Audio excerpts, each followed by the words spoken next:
Hi friends, అందరికీ నమస్కారం. అంజలి కథలకి స్వాగతం. ఈరోజు జానపద నవల పేరు కంచుకోట. రచించిన వారు దాసరి సుబ్రహ్మణ్యం గారు.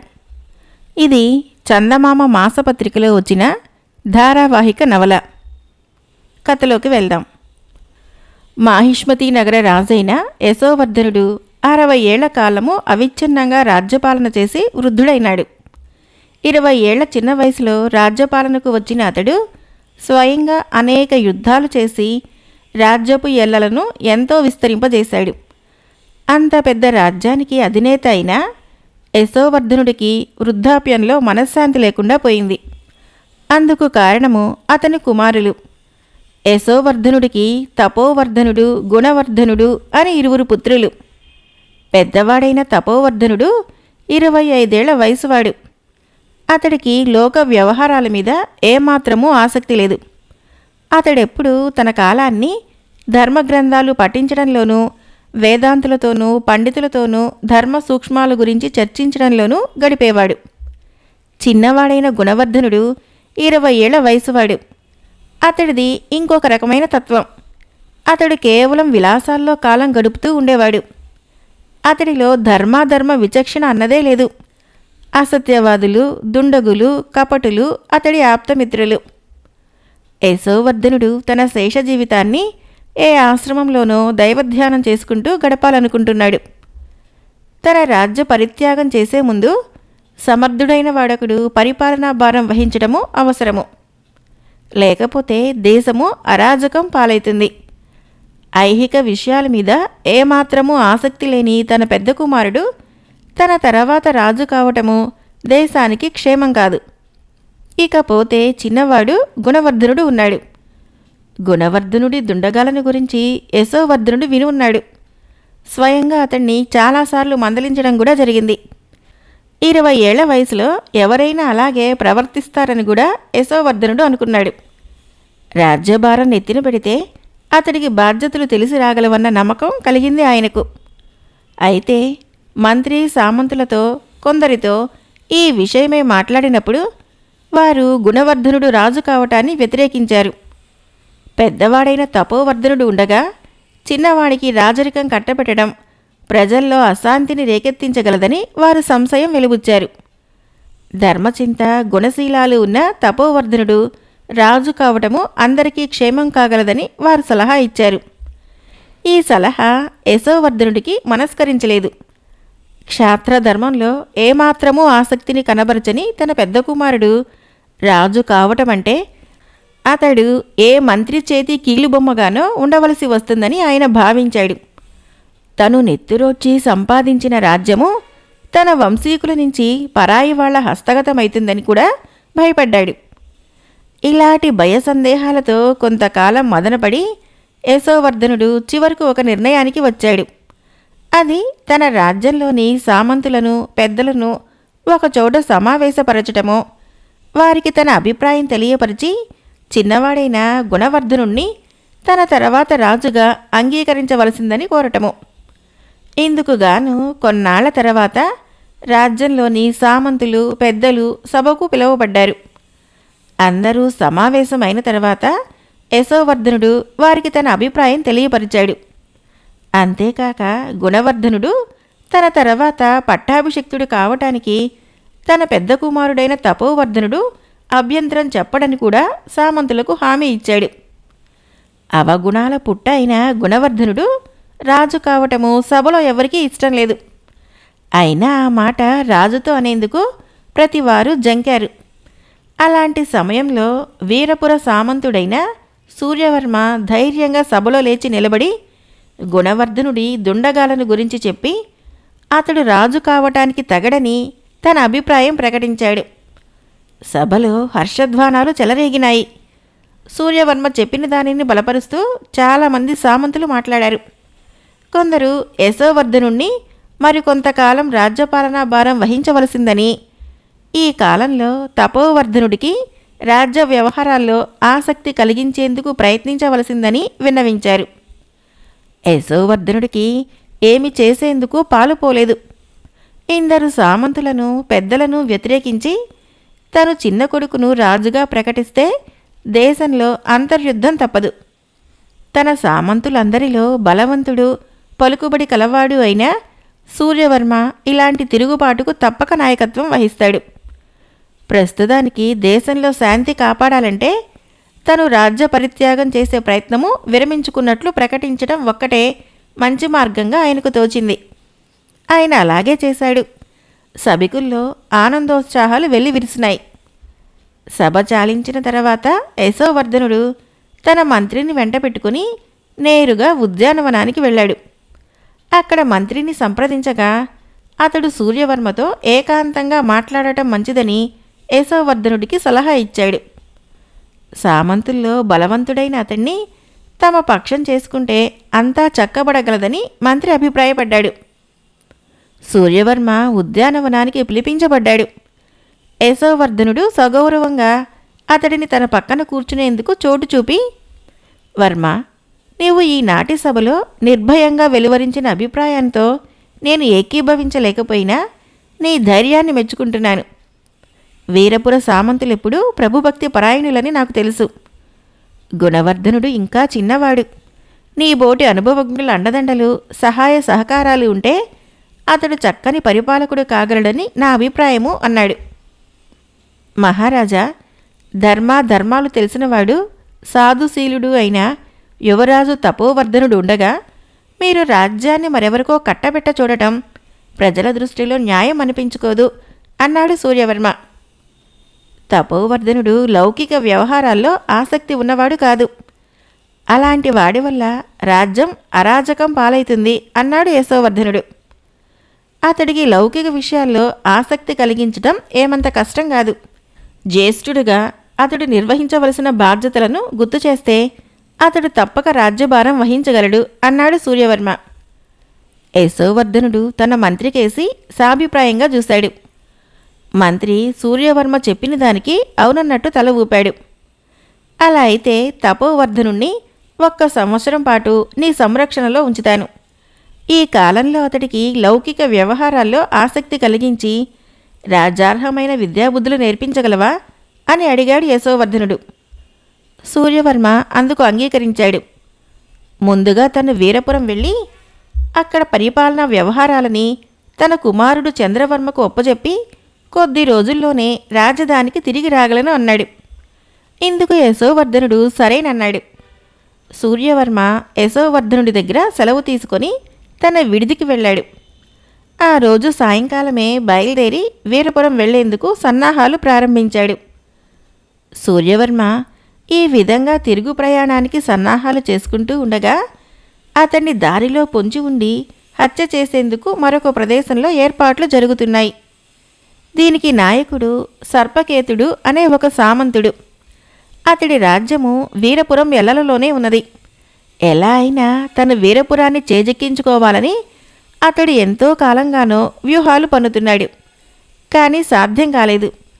ఈనాడు యశోవర్ధనుడి చిన్న కొడుకైన గుణవర్ధనుణ్ణి తన పక్షానికి తిప్పుకోవడం ద్వారా తన పని సానుకూలం కాగలదని అతడు ఊహించాడు.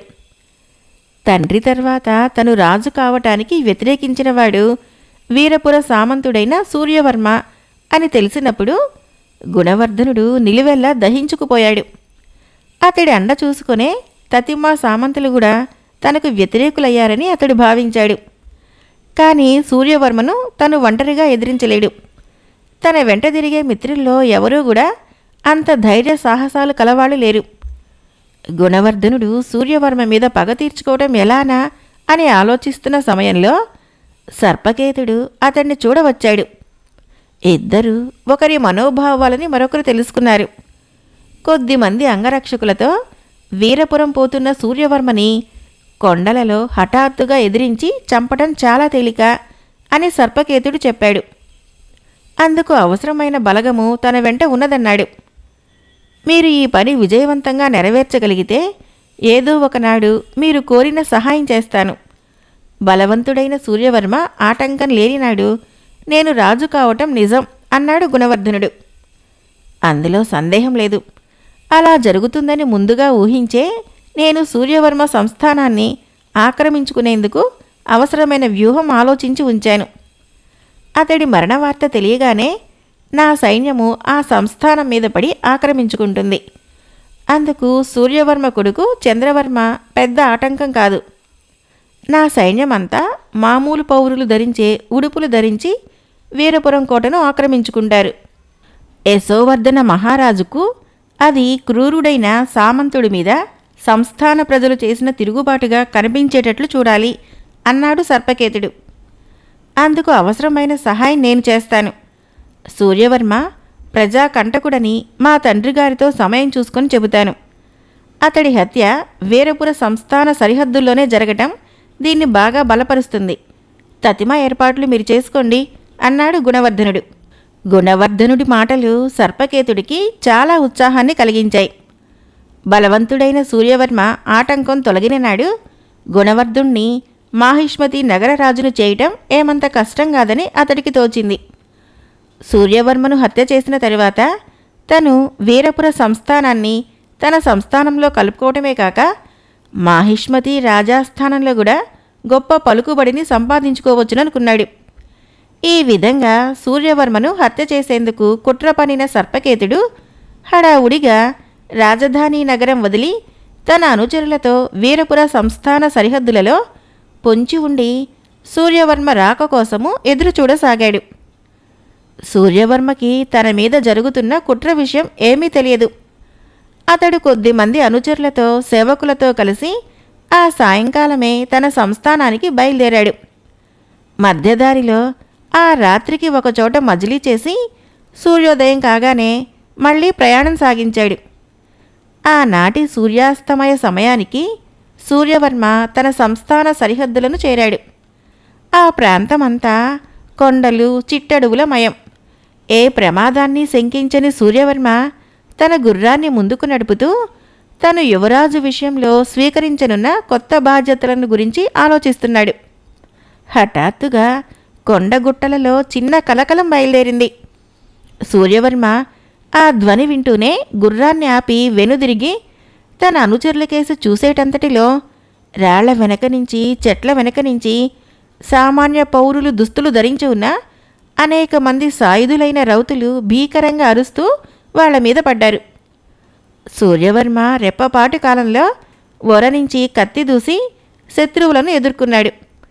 కానీ ఆసరికే అతడు తన అనుచరుల నుంచి వేరు చేయబడ్డాడు. 10-12 మంది సాయుధులు భీకరంగా అరుస్తూ ఒక్కుమ్ముడిగా అతడి మీదకు విరుచుకొని పడ్డారు. సూర్యవర్మ తను శత్రువ్యూహంలో చిక్కుకున్నానని గ్రహించాడు. ఆ శత్రువు ఎవడో కూడా అతనికి అర్థమైంది. నరకండి, చంపండి, సూర్యవర్మ ప్రాణాలతో బయటపడితే మీ ప్రాణాలు దక్కవు అన్న మాటలు అతడికి వినిపించినాయి. ఆ కంఠస్వరము సర్పకేతుడిదని అతడు వెంటనే పోల్చుకున్నాడు. సూర్యవర్మ చేతికత్తి గాలిలో రివ్వు రివ్వుమని భయంకరంగా ధ్వనించింది. ఎదురుగా ఉన్న శత్రు సైనికుడి తలతో పాటు పక్కగా ఎదుర్కొని వచ్చిన శత్రువు కుడిచేయి కూడా ఒక్క దెబ్బకు గాలిలోకి ఎగిరి దూరంగా పడింది. కానీ అదే సమయంలో మరి 4 శత్రు సైనికులు ఒక్కుమ్ముడిగా అతన్ని చుట్టుముట్టారు. సర్పకేతుడు భీకరంగా అరుస్తూ తన సైనికులను హెచ్చరిస్తున్నాడు. తనకు మృత్యువు తప్పదని సూర్యవర్మ అనుకున్నాడు. హఠాత్తుగా అతడికి తన కుమారుడు చంద్రవర్మ గుర్తుకు వచ్చాడు. తన మరణం తర్వాత సర్పకేతుడు తన సంస్థానాన్ని ఆక్రమించుకునేందుకు ప్రయత్నించి తీరుతాడు. ముందుగా తన కుమారుణ్ణి తగు జాగ్రత్తల్లో ఉండవలసిందిగా హెచ్చరించగలిగితే ఎంత బాగుండును. సుబాహు సుబాహు అని పెద్దగా కేకవేస్తూ సూర్యవర్మ శత్రు అశ్వికుల్లో ఒకడిని కత్తితో నిలువునా నరికి మరొకడి గుర్రాన్ని గుండెల్లో పొడిచి అది అదనుగా తన గుర్రాన్ని వెనక్కి తిప్పాడు. అంతలో దూరం నుంచి అయ్యా ప్రభూ వస్తున్నాను అన్న జవాబు వినపడింది. నువ్వు వెంటనే వీరపురానికి వెళ్ళి చంద్రవర్మతో. సూర్యవర్మ మాట ముగించకముందే ఒక శత్రు సైనికుడు అతన్ని వెనకరించి కత్తితో పొడిచాడు. ఆ కత్తిపోటుకు సూర్యవర్మ అబ్బా అంటూ గుర్రం మీద నుంచి క్రిందకు పడిపోయాడు. అదే సమయంలో అతడి శరీరం మీద మరికొన్ని కత్తి దెబ్బలు బలంగా తగిలినాయి. అదుగో ఒకడు పారిపోతున్నాడు, వాణ్ణి తరిమి చంపండి, ఈ వార్త ముందుగా వీరపురంలో తెలియకూడదు అంటూ సర్పకేతుడు గావు కేక పెట్టాడు. ఆ వెంటనే 4-5 అశ్వికులు పారిపోతున్న సుబాహుడి వెంటపడ్డారు. సుబాహుడు సూర్యవర్మ సేవకుల్లో చాలా నమ్మకస్తుడు. అతడు బాల్యం నుంచి సూర్యవర్మను సేవిస్తున్నవాడు. అతడు మంచి తెలివితేటలు గలవాడేగాక చాలా ధైర్య సాహసాలు కూడా కలవాడు. తన ప్రభువును రక్షించడం సాధ్యం కాదని గ్రహించగానే సుబాహుడు అక్కడి నుంచి పారిపోయి జరిగిన ఘోరం సంగతి ముందుగా చంద్రవర్మతో చెప్పాలనుకున్నాడు. అంతలో సూర్యవర్మ హెచ్చరిక వినిపించింది. సుబాహుడు తన గుర్రాన్ని శత్రు అశ్వికుల మధ్య నుంచి పక్కకు దూకించి కొండదారి వెంట నడిపాడు. గుర్రము అతి వేగంగా పరిగెత్తుతున్నది. సుబాహుడు వీరపురం చేరాలంటే ఆ కొండపైనున్న చుట్టుదారి వెంట పోవాలి. ఆ మార్గం చాలా ఇరుకైనది. 2 గుర్రాలు ఎదురుబొదురుగా తప్పుకునేందుకు మాత్రమే జాగా ఉంటుంది. గుర్రాన్ని కొండ మీదకి ఎక్కిస్తూ సుబాహుడు వెనుదిరిగి చూశాడు. అతడిని వెంబడిస్తున్న అశ్వికులు కూడా తమ గుర్రాలని ఒకదాని వెనక ఒకటి కొండను ఎక్కిస్తున్నారు. శత్రు సైనికులకు సుబాహుడికి మధ్య ఉన్న దూరము దాదాపు బాణం వేటుకు అందనట్లుగా ఉంటుంది. తనకు శత్రువులకు మధ్య ఉన్న దూరాన్ని మరికొంత ఎక్కువ చేసుకోగలిగితే తప్ప, లేకపోతే శత్రువుల బాణాలకు తను ఆహుతి కావాల్సి వస్తుందని సుబాహుడు గ్రహించాడు.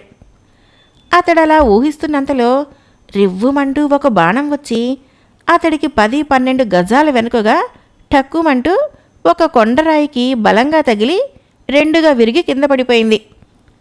సుబాహుడు తన గుర్రాన్ని గట్టిగా అదిలించాడు. అది మరింత వేగంగా పోసాగింది. వెనక రివ్వుమనే బాణాల చప్పుడు కేకలు వినిపించసాగినాయి. కొంచెం సేపు తర్వాత అతడు వెనుదిరిగి చూశాడు. శత్రు సైనికులకు అతడికి మధ్య ఉన్న దూరము మరికొంత ఎక్కువైంది. కానీ వాళ్ళు వదిలేలా లేరు. అతన్ని అనుసరించి గుర్రాలని నడుపుతూనే ఉన్నారు. మెలికలుగా కొండను చుట్టి ఉన్న ఆ సన్నని మార్గం వెంట సుబాహుడు తన గుర్రాన్ని జాగ్రత్తగా నడుపుతున్నాడు. అతడికి కుడివైపున ఉవ్వెత్తుగా లేచిన కొండగోడ, ఎడమవైపున అగాధం లాంటి పల్లము ఉన్నాయి. గుర్రం కాలు ఏమాత్రం పట్టుతప్పినా తను అగాధంలో పడి తునాతునకలవటం తప్పదు. అంతేకాక క్రమంగా చీకటి కమ్ముకోవటంతో మార్గం కూడా అంత స్పష్టంగా కనిపించడం లేదు. కానీ తనను శత్రువులు వెంబడిస్తున్నారన్న సూచనగా గుర్రాల సకిలింపులు, వాటి గిట్టలకు తగిలిన దిగువ అగాధంలోకి జారుతున్న రాళ్లధ్వనిని వినిపిస్తూనే ఉన్నాయి. కొంతసేపటికి బాగా చీకటి పడి చంద్రుడు ఉదయించాడు. కొండ మార్గము మరింత మెలికలు తిరుగుతున్నది. అలాంటి సమయంలో సుబాహుడికి హఠాత్తుగా శత్రు అశ్వికులు అగాధానికి అవతల ఉన్న దారి మీద కనిపించారు. అంతకుముందు అతడు ఆ మార్గానే వచ్చాడు. మధ్య అగాధం ఒకటి వారిని వేరు చేస్తున్నా అడ్డదారిని చూస్తే వాళ్ళు అతడికి చాలా సమీపంలో ఉన్నారు. ఇప్పుడు వాళ్ళు బాణాలు ప్రయోగించేందుకు మంచి అవకాశం అనుకుంటూ సుబాహుడు గుర్రం మీద నుంచి దిగబోయేంతలో రివ్వుమంటూ ఒక బాణం వచ్చి గుర్రం డొక్కలో బలంగా తాకింది. గుర్రం ముందు 2 కాళ్లను గాల్లోకి ఎత్తి పెద్దగా ఘోషించి గుడ్డిదానిలా కుడివైపునున్న కొండ అంచును తలతో ఒక్కసారి ఢీకొట్టి దబీమంటూ పక్కకు పడిపోయింది. దానితో పాటు సుబాహుడు కూడా క్రిందకు పడిపోయాడు. మరిక్షణము గుర్రం పెద్దగా సకిలించి అగాధం వైపుకు దొర్లింది. రికాబులో కాలు చిక్కుకున్న సుబాహుడు కూడా దానితో పాటు అగాధం కేసి ఈడ్వబడ్డాడు. 5-6 పొర్లిగింతల తర్వాత కొంచెం ఏటవాలుగా ఉన్న ఆ ప్రదేశంలో సుబాహుడి చేతికి ఒక బలమైన చెట్టు కొమ్మ దొరికింది. అతడు దానిని బలంగా 2 చేతులతోనూ పట్టుకున్నాడు. అతడి కాలి నుంచి రికాబు జారిపోయింది. గుర్రము పెద్ద ధ్వనితో రాళ్ల మీదుగా మరికొంత దూరం దొర్లుకుంటూ పోయి పెద్ద శబ్దంతో దిగువనున్న అగాధంలో పడిపోయింది. అగాధానికి అవతల గల కొండ మార్గం మీద నుంచి ఒక్కుముడిగా కేకలు, చప్పట్లు వినిపించినాయి. శత్రువులు తనను హతమార్చామని భ్రమపడుతున్నారని సుబాహుడు గ్రహించాడు. గుర్రంతో పాటు తను అగాధంలో పడి చిన్నా భిన్నమైపోయాడని వాళ్ళు భావిస్తున్నారు. సుబాహుడు చెట్ల కొమ్మల్లో ఉన్న చోటునే కదలక మెదలక ఉండిపోయాడు. ఆ ప్రదేశము కొంత చీకటిగా ఉన్నా తెల్లని చంద్రకాంతిలో తను కదిలితే శత్రువులు గుర్తించవచ్చు. అప్పుడు మరొక బాణం తన ప్రాణాల్ని బలుకుంటుంది. సుబాహుడు కొమ్మల సందుగా శత్రు సైనికుల కేసి పరీక్షగా చూశాడు. వాళ్ళు గుర్రాలు దిగి అగాధం అంచుకు వచ్చి మోకాళ్ళ మీద వంగి చూసి తర్వాత తమ తమ గుర్రాల దగ్గరికి వెళ్ళి కొంచెంసేపు కూడబలుక్కున్నారు. వాళ్ళు ఒకవేళ తనను గుర్తించారేమో అని భయపడుతూ ఉన్న సుబాహుడికి అంతలోనే వాళ్ళ నవ్వులు వినిపించినాయి. తర్వాత వాళ్ళు గుర్రాలని వచ్చిన మార్గం కేసి తిప్పి వాటిని అద్రోహించి బయలుదేరారు. సుబాహుడు నిశ్చింతగా ఊపిరి పీల్చుకున్నాడు. రికాబులో చిక్కి మెలిదిరిగిన కాలు నొప్పి పుడుతున్నా అతడికి ఆ సమయంలో అదేమంత బాధ అనిపించలేదు. తను శత్రువుల చేతపడకుండా తప్పించుకున్నాడు. సూర్యోదయం లోపల వీరపురం చేరి చంద్రవర్మకు జరిగిన సంగతి చెప్పి సర్పకేతుడి మీద పగ తీర్చుకునే ఉపాయం గురించి ఆలోచించవచ్చు. శత్రు సైనికులు కొండ మార్గం మలుపు తిరగగానే సుబాహుడు కొమ్మల చాటు నుంచి బయటకు వచ్చాడు. అతడి దుస్తులు చీలికలు వాలికలు అయి ఉన్నాయి. శరీరం చాలా చోట్ల దోక్కుపోయి రక్తం కారుతున్నది. అతడు అక్కడ ఉన్న చెట్ల ఆకులు 2 గుప్పెల నిండా కోసి వాటిని బాగా నలిపి ఆ వచ్చిన ఆకురసాన్ని తన గాయాలకు పూసుకున్నాడు. అదే సమయంలో అతడికి కొంత దాపులగా కొండ చిరుత అరుపు వినిపించింది. ఆ అరుపు వింటూనే సుబాహుడు నిశ్చేష్టుడైపోయాడు. ఈ కొండ కోణంలో చిరుతపులలు తోడేళ్లేగాక పెద్ద పెద్ద కొండ చిలువలు కూడా ఉంటాయని అతడికి జ్ఞాపకం వచ్చింది. అలాంటి వాటి నోటపడకుండా తనను బతికి బయటపడాలంటే రక్షణకి ఏదో ఒక ఆయుధం అవసరం. కానీ తన కత్తి డాలు గుర్రం ఎదిరించి దొర్లినప్పుడు ఎక్కడో పడిపోయినాయి. సుబాహుడు అటూ ఇటూ కలయి చూసి అందుబాటులో కనిపించిన ఒక దృఢమైన చెట్టు కొమ్మను విరిచి చేతపట్టుకున్నాడు. తర్వాత అక్కడ ఉన్న రాళ్లని కొమ్మలని ఊతగా చేసుకొని కొంచెం కొంచెంగా పాకుతూ మార్గం మీదకి వచ్చాడు. ఇప్పుడు తను ఏ మార్గాన పోతే వీరపురం దగ్గరో సుబాహుడికి బాగా తెలుసు. అతడు గుడ్డి వెలుతురులో అతి జాగ్రత్తగా నడుస్తూ బాగా నడిరై అయ్యేసరికి కొండకు అద్దిరిన ఉన్న ఒకానొక గ్రామ ప్రాంతానికి చేరాడు. గ్రామం ఇంకా అల్లంత దూరం ఉందనగా సుబాహుడికి కాగడాల కాంతి, వాటి చుట్టూ చేరి మాట్లాడుకుంటున్న మనుషులు కనిపించారు. ఇంత రాత్రివేళ గ్రామవాసులకు ఊరి వెలుపల ఏం పని? బహుశా ఈ కాగడాలు బందిపోటు దొంగలవేమో అన్న అనుమానం కలిగింది సుబాహుడికి. అంతలోనే గుర్రపు డెక్కల శబ్దం వినబడింది. రస్తా వెంట అతి వేగంగా పరుగులు తీస్తున్న రౌతులు కొందరు కాగడాలు పట్టుకుని ఉన్న వాళ్ళను సమీపించి, ఇంకా ఇక్కడే జాగు చేస్తున్నారా? కదలండి, నడవండి అని హెచ్చరిస్తూ ముందుకు వెళ్ళిపోయారు. ఈ సంఘటన సుబాహుడికి ఆశ్చర్యాన్నే కాక అనుమానం కూడా కలిగించింది. ఆ కాగడా వాళ్ళు బందిపోట్లు కారు.